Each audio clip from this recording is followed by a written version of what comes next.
Kam jirtan kabajamtoota sabboontota ilmaan Oromoo bakkuma jirtanitti nageenya Rabbii nageenye Waaqaa kan obbolummaadhaa isin haa dhaqqabuun jaa qaxxaamuraan wanniniin amma dhufuu danda'eef sagantaa malee guyyaa har'aa sa'aa muraasa booda yookiin immoo guyyaa boruu waa'ee televiziyoona Oromiyaa irratti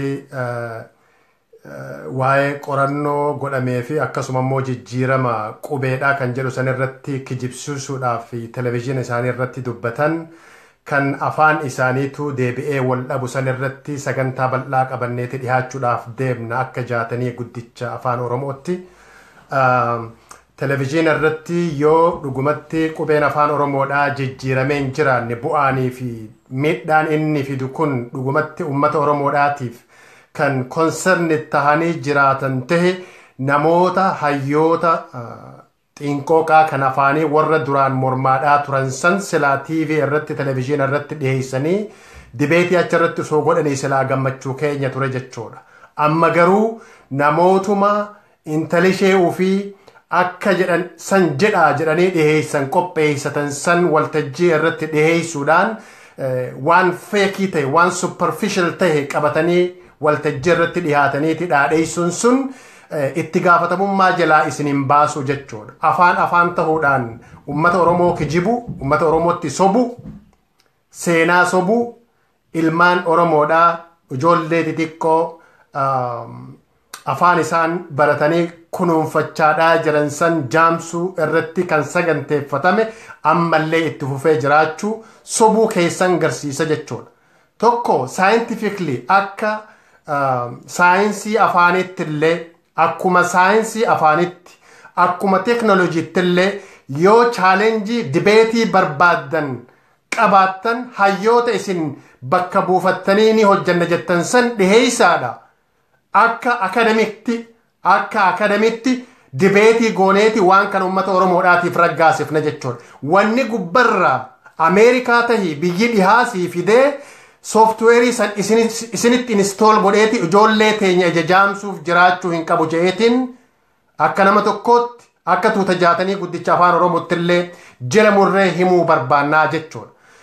Akka saayinsii afaanitti illee gochi isin godhaadhaa jirtan kun waan ragaadhaan deeggarame osoo hin taane political motivationa dantaadhaa fi kaayyoo siyaasaa keessaniitii fi mallaqa barbaaddaniif nyaattan san dhugoonfachuu barbaaddan malee dhugumatti jijjiirra qulqullina barnootaa biyya san keessatti kennuudhaaf akka hin taane jala murree jala sararree isin himuudhaaf deemnaa jechuudha. Tokkoffaa Ameerikaa abbaan Ameerikaa illee haa dhufu. Neocolonizationa gabrummaa haarayaa bifa addaatiin ilmaan lafaa dhufu afaan keenyaa fi eenyummaa keenya irratti fidu jechuun duguggaa seenaadhaa duguggaa eenyummaadhaa waan ta'e kana qaceellotti isinii mirkaneessineeti himuu barbaanna jechuudha. Dhugaadhaa amma fudhachuun keessan ni mala. Ilmaan lafaa dhufu kana fudhachiisuun keessan ni mala. Humnaan komaandi poostiidhaan bulchaadhaa jirtan warri isin bulchaa jiru sunuyyuu humna qawweedhaatiin komaandi poostiidhaan isin bulchaadhaa jira. Qubee afaan Oromootis akkasumatti fudhadhaa jechuun isaanii ni mala. Hanga yeroodha dhugaanni qal'atti malee hin cittu. Guyyaan dhugaan baateeti seenaa keessatti gadigaloo taatanii gaddaadhaa jiraattan jiraachuun ni mala. Yoo isinillee dhaqqabnee ilmaan keessanillee haa dhaqqabu seenaan kun isin dhaqqabuudhaaf ta'aadha. Wanni irraa dubbachuu barbaadu sagantaa bal'aadhaaf sagantaa dheeraa ta'e kan marii bal'aa qabu akka jaatanii guddicha afaan Oromootti roga saayinsii afaanii yookiin immoo xiinqoqaatiin roga teknooloojiidhaatiin waa'ee sooftuweerii isin irraa dubbattan tahi aadaa afaan guddina afaaniitii fi akkaataa qorqalbiif xiinsammuun namaa itti yaaduu itti danda'u guddina ilmaanii kanneen hunda kan itti dabalate kanaa wajji marii gochuudhaaf deemna uummanni bal'aan Oromoodhaa kan akkasitti hubachuun akkaan gaarii. yoo dhuguma wanni kun dhugaa tahe hayyoota gaafa duraa televiziyoona irratti dhihaatanii mormaadhaa turan san maaliif hidhuudhaaf doorsiftan? Maaliif shoorarkeessitan? Maaliif sodaachiftan? Gaazexeessitoota gaafa duraa waan san gabaasa san dhiheessan maaliif hagoogii gabrummaadhaa irrartan? Maaf sodaachiftan? Maaliif namoonni biraa jijjiiramuun barbaachise? Yoommoo mormiin jiraate namoota sanis fidanii namoota mormuus fidanii scientifically akka academicti scientifically namoonni kun mormaniiti waan kana irratti hojjechuun hin danda'amu ture.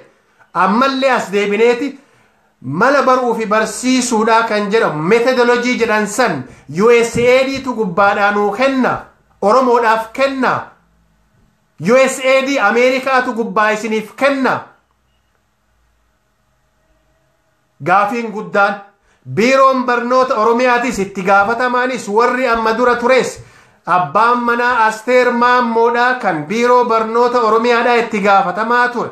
Kan tolaa Dr. Turaa Bariisoo osoon dhufne dura waan kana raggaasiftee mirkaneessitees caasaan keessan kan waliigalaa ka ammaatii fi kan kaleessaatis kan projektii kana fudhatee abbummaadhaan hojjeteeti ilmaan kana doomsuudhaaf qalbii isaanii jaamsuudhaaf irratti hojjete itti gaafatamummaa jalaa hin baatanii jechuun barbaada.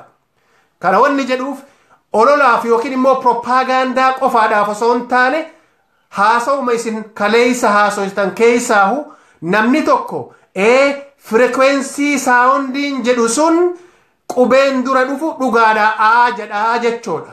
Akkas jedheeti dubbate. Televiziyoonuma amma isin dhiheessitan kana keessatti namtichi gaafa duraa sun dubbate sun illeen kan mormaadhaa ture sun dhugaadhaa kanaatu deddeebii keessa dhufaa. Kana jechoon furmaata kana laata jechoodhaa miti jee amanuudhaa fi deebi'ee immoo dinnaay godhuun salfi dinnaayilii kana qaceellotti argaadhaa jirra jechuudha. Kun erga jaataniin guddichi afaan Oromoodhaa sooftiweerii isaaniitis gargaaramee sooftiweerii keenyas gargaaramnee kijiba ta'uu isaanii agarre. Egaa laan isaan ni jalqaba irratti dhufa daddaf irra deddeebi'ee dhufa jedhanii haasawaan sun lakkoofsa 13ffaa irratti argamuu isaa eega mirkaneessinee sooshaal miidiyaadhaa fi miidiyaalee garaagaraa irratti ibsineen booda wanni sun dhugaadha deddeebii keessanii dhufa garummoo furmaatame. In the first place duraan dursee qorannoon USAID'n godhe sun karaa egraatiin gabaasame sun karaa biiroo barnootaatiin Oromiyaa irratti apply ta'e sun ilmaan ijoollee Oromoo irratti apply ta'e sun gabaasa isaanii argannoo isaanii keessatti qubee laa jijjiiraadha. Qubee aabaa caadaa jedhu kanarraa ka frequency soundiidhaan yookiin immoo leetarri irra deddeebi'ee dhufu laa aagaamaadha. Kana jijjiiraa wanni jedhu gabaasa san keessa ni jira. Gaafiin gabaasa san keessa ni jira. Argannoon isaan argan sun akkana ni jedha. Eegaa sooftiweerii kana teesti goonii agarre. Eega laan tokkoffaan dhufne wanni isin kileem godhaa jirtan sun kijiba ta'uu agartanii isinuu gama kaaniin dubbachaadhaa jirtan jechuun. Kanatu furmaata taha. Furmaata taha jechuun furmaanni akka xiinqooqaatti akka saayikoolojii ijoolleen ittiin guddattuu namoota akkasitti guddina ijoolleedhaa beekan kan cognitive developmentii isaanii qoratan beekan qaceellotti gahummaadhaan qorannoon sun godhameeti jira. Garaagarummaan baddaa fi gammoojjiidhaa laalameeti jira. Garaagarummaan magaalaadhaa fi baadiyyaadhaa laalameeti jira. Haal duree tokko maletti gahummaadhaan meeshaaleen isaan ittiin baratan sun laalameeti jira. Osoo qubee jijjiiruu yookiin immoo laatu dursaa jaanii qubee seenaadhaa kan qabsoodhaan dhufte san jijjiiruun dura faaktaroota yookiin immoo sababoota gahoo tahan kan ir'ina malaammaltummaadhaan isaan irratti adeemaa jiru san fooyyeessuudhaaf wanni jedhame ni jira. Akkaataa itti USAID'n itti gabaasetti jechuun akkaataa argannoon sun itti akeekutti ir'ina barsiistonni gahummaadhaan leenjifamanii jiranii. Dareen isaanii qaceellotti qulqullina ni qaba. Ijaarameeti jira.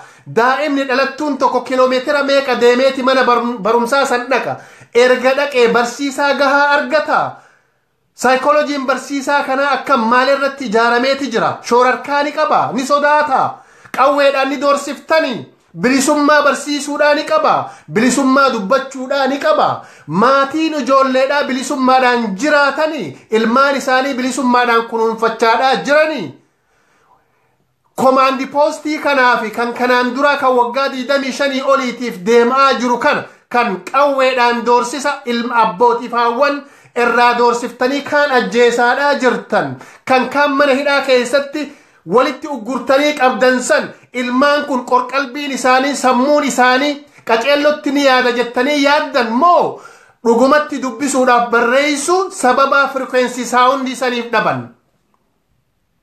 waan fundamental right san jedhamu saniyyuu kabajjanii jirtanii universal declaration of human rights waan labsu san waan UNESCO United Nations labsu san mirga yayyabaa mirga duraa san kabajjanii jirtanii maatiin ijoolleedhaa shoorarkaadhaan jiraachaadhaan jiru qorqalbiin isaanii doomeen jiru sammuun isaanii shoorarkaaweetiin jiru ilmaan kana keessatti dhalatan ilmaan kana keessatti guddatan wanni kun impaaktiin qabaatu yoo dhugumatti ilmaan oromoodhaatiif yaaddan dhugumatti barumsa qulqullina oromiyaadhaatiif yoo kan yaaddan taate faaktoroonni kunniin laallamuu hin dandeenye laata moo political gambling'iitu duubaan jiraadha akkuma raggaasifnee dhugumatti jala murree gabaasne sanitti political gamblingii saddiiqa politikaadhaa taphachaadhaa jirtan namoonni afaan tottolfattanii haasoytan keessaa fi alattillee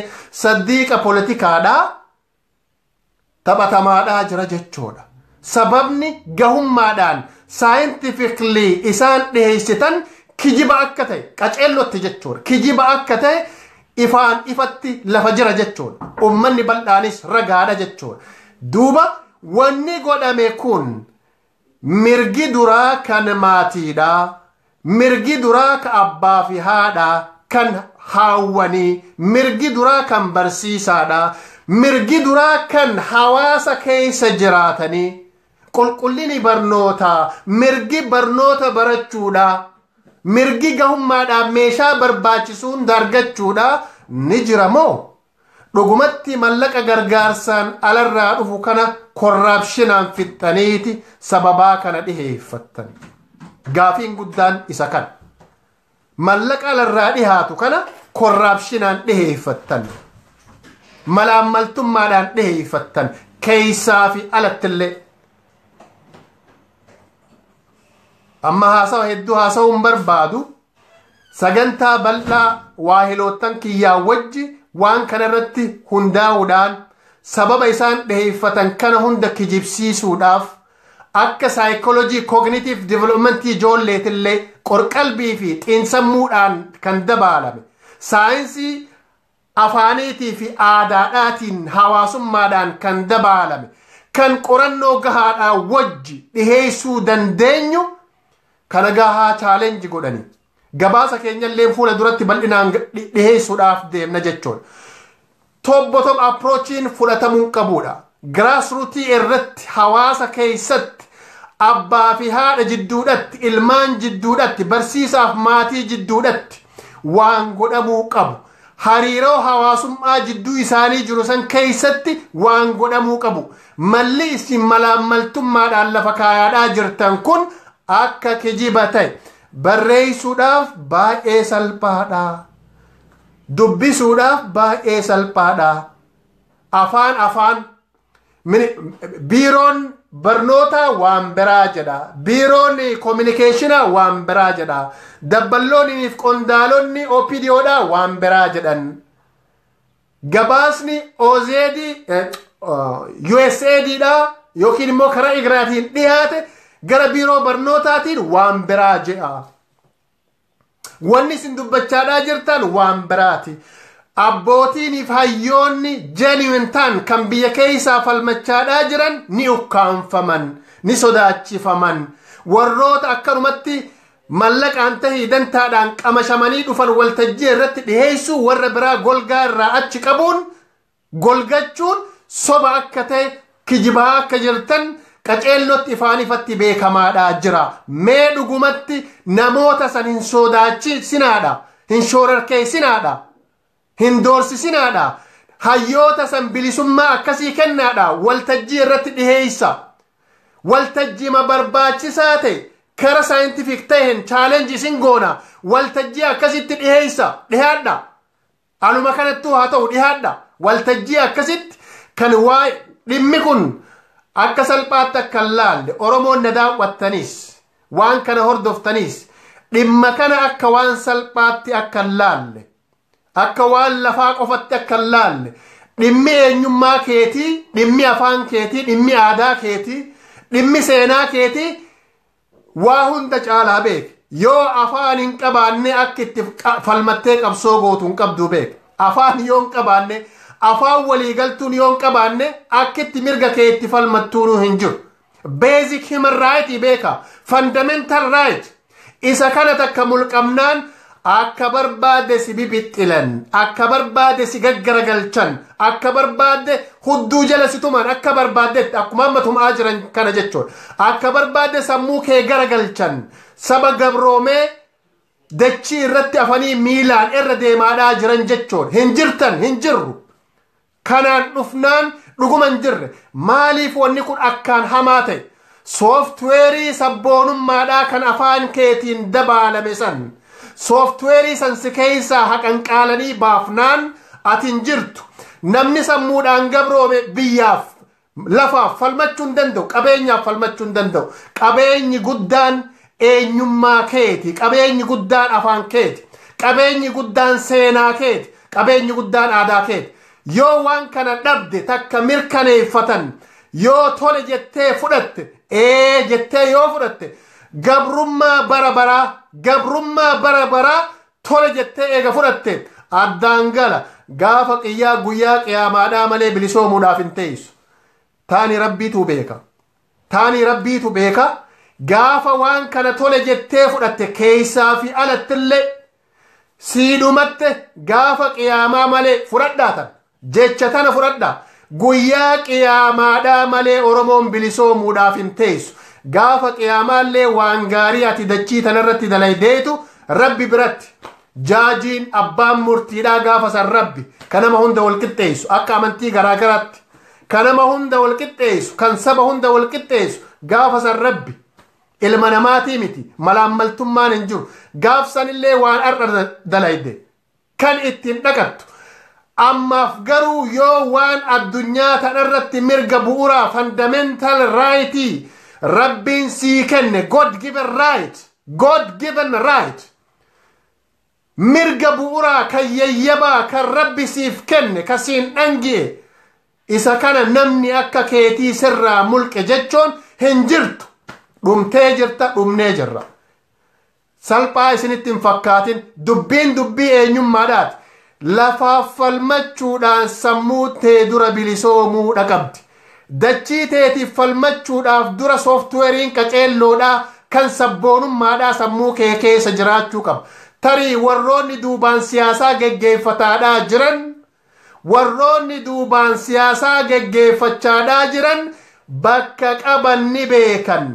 Waan hunda godhanii dadhabanii deemanii dhufanii ummata kana doomsuudhaaf dhaloota gara dhalootaatti doomaa godhuudhaaf tooftaan ittiin dhufan istirateejiin baafatanii dhufan karaa kanaan waan ta'eef waan qondaalotiin OPDOdhaa gahummaallee kan hin qabne sanu kan gahummaallee hin qabne warroota gahummaa qaban ukkaamsuudhaan dibbee isaanii dhahataa jiran kun karaa isinin maysin sobaan malaammaltummaadhaan dantaadhaan akkuma namoonni gariin beetee maallaqa nyaataniiti waan godhanii biyya alaa kana irratti dibbee kabaroo madallaq